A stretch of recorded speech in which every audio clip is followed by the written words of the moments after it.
Hashem's loving grace. This is Lazer Brody from Ashdod, and it seemed like a tranquil late afternoon. But yesterday things were crazy here. After a long lull, we had 8 missiles land here in the Ashdod area from Gaza, and that coincided with the UN vote where other things crazy happened, even crazier than the 8 missiles landing here, when a democratic country like the United States doesn't veto a one-sided resolution in the UN that condemns Israel, calls for immediate ceasefire, but doesn't say a single word to Hamas. Not a single word about Hamas, another word about the hostages, not letting anything go. And it's crazy how the whole international community just lets that go. How do you explain that? Explain it very simply. Explain that according to the principle of Bitachon, trust in Hashem. There's a basic principle in Bitachon, trust in Hashem. People say, what's the difference between Bitachon and Emunah? Bitachon is applied Emunah when it comes to security and financial matters. So you talk about Bitachon, or trust in Hashem, in a time of, now, with the war going on, there's big financial pressure, but especially the security. When you trust in anything other than Hashem, you can't trust fully in Hashem. And the prophets, they yell about this. In the ancient times, ancient Israel thought that it could be politically saved from the destruction of the temple, even though they weren't doing Hashem's will. And they asked Egypt to help them against Babylon, against Nebuchadnezzar. Ultimately, Nebuchadnezzar overran Egypt and he destroyed the Holy Temple. But the prophet yells at them and he says that you're depending on Egypt is Mishenet Kaneret Tzutz. It's a wobbly reed.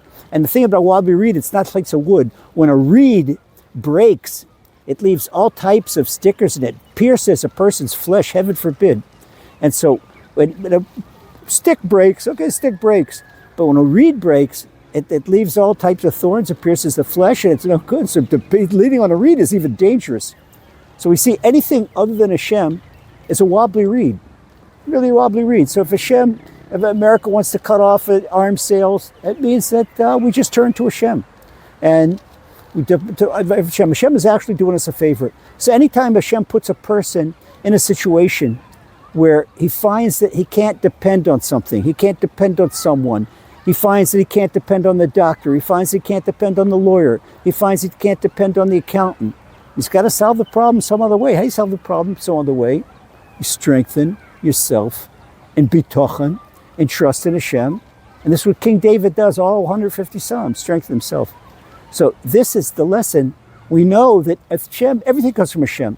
It's not America. It's not that Biden is a marionette on a string, Blinken and all the lackeys on the courtyard there. The UN is really a joke. But they're all puppets on a string. And it's all from Hashem. Hashem wants us to completely trust in Him, because this is the prerequisite for Mashiach. For Hashem to bring the light of Mashiach and the light of the Holy Temple, that is a very strong light. And a person can't stand that light if he or she doesn't prepare themselves on a proper level of Emunah, proper level of Bitachon. So what Hashem is doing in this era before Mashiach is strengthen our Emunah, strengthen our Bitachon. We see that even though we bless the army, we bless the soldiers, Hashem should take care of them. You see, there's no military victory. That no matter what the army does, that Israel buckles under, the government of Israel buckles under political pressure from abroad, from America, from Europe. They have humanitarian supplies that they have to bring in. This has never happened to any other country. And we don't see Russia bring in humanitarian supplies to the Ukraine. Or we don't see anybody bringing humanitarian supplies to Sudan or to Darfur or to anywhere else, but just is only required of Jews, because Jews are not allowed to win wars. The world doesn't want that. But Hashem is doing that.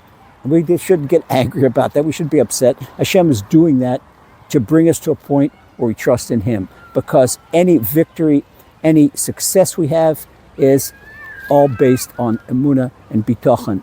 The ultimate success is Mashiach and the Holy Temple. That's what it's all about, bringing Hashem's kingdom down to the earth, not electing a different government. It doesn't matter what government, what flesh and blood government is, because if it's a BB or it's the other one or the right or the left, it absolutely does not matter.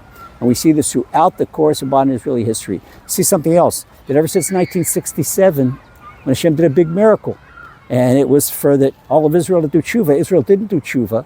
So ever since 1967, the miraculous Six-Day War, there has not been a military victory. And there won't be a military victory. There won't be a military. The only victory there will be is with we all en masse come back to Hashem. We strengthen our munah. We strengthen our bitachon. This is the biggest victory that could be. And this is the law. A lot of people don't want to hear this because it may upset their lifestyle. And their lifestyle is not exactly a Torah lifestyle. But you have to understand what you do on earth. And especially King David, what he says at the last two verses of Psalm 105, that Hashem gave us the land of Israel so that we observe his Torah on the land of Israel. When that is not done, we have difficulties. We have wars and difficulties. So if we want the land of Israel, and this is a deed from Hashem.